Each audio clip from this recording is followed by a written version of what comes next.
Alors, on vous attend pour le débat sous la tente berbère, voilà, avec des intervenants passionnants. Ça démarre tout de suite, donc je vous invite à rejoindre l'espace central. Je ne sais pas si on m'entend dans tout le festival. Voilà, sous cette belle tente.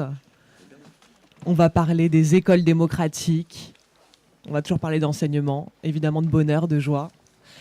Bonjour à tous, merci d'être déjà là. Vous êtes à l'heure, vous êtes levé tôt.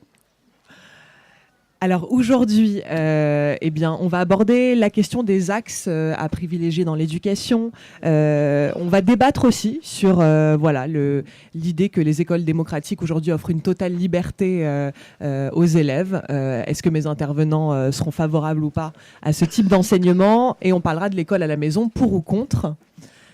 Alors, pour vous présenter nos fabuleux intervenants du jour, on a eu le grand plaisir qu'elles soient participantes hier lors de notre débat. Bonjour Marianne Steiner. Bonjour, bonjour à tous. Alors, pour ce public qui te découvre peut-être, tu es enseignante au sein de l'école Steiner, dont tu portes le même nom. Alors, c'est ce que tu disais hier, un hasard ou un heureux hasard? Voilà. Oui, je peux assumer mon étiquette parce que c'est à la fois mon nom et le nom de l'école dans laquelle je travaille. Mais Rudolf Steiner n'est pas dans mon arbre généalogique. C'est un nom en fait courant en Alsace. Ça marche là? Vous entendez? Oui, ça marche. Voilà, et donc je suis dans une école Steiner depuis maintenant une vingtaine d'années. Et voilà, donc c'est un petit peu pour partager ce que j'observe au sein de cette école des enfants. Et donc je suis volontiers à écouter toutes les pensées parce que c'est comme ça qu'on avance en tressant du lien entre toutes les idées. Génial. Merci Marianne. Émile, bonjour.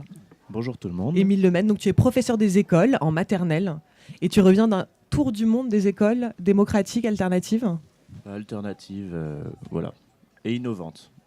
Donc moi, à la base, j'avais fait du droit en Allemagne et aussi en France. Et puis, en fait, ça m'a pas trop plu. Enfin, ça m'a pas plu du tout, donc j'y allais pas à mes cours. Et à la place, je travaillais dans des écoles maternelles qui faisaient de l'intégration pour les enfants réfugiés du Kosovo à Cologne. Et enfin, il y en avait deux, donc voilà. Et ensuite, au fur et à mesure, je me suis intéressé aux écoles dites alternatives, en commençant par les écoles Freinet, dont j'ai entendu parler rapidement, puis les écoles démocratiques. Et je me suis dit, ce serait bien d'aller voir un peu de quoi il s'agissait dans d'autres pays où elles ne sont pas forcément privées et où tout le monde, plus ou moins, peut y avoir accès.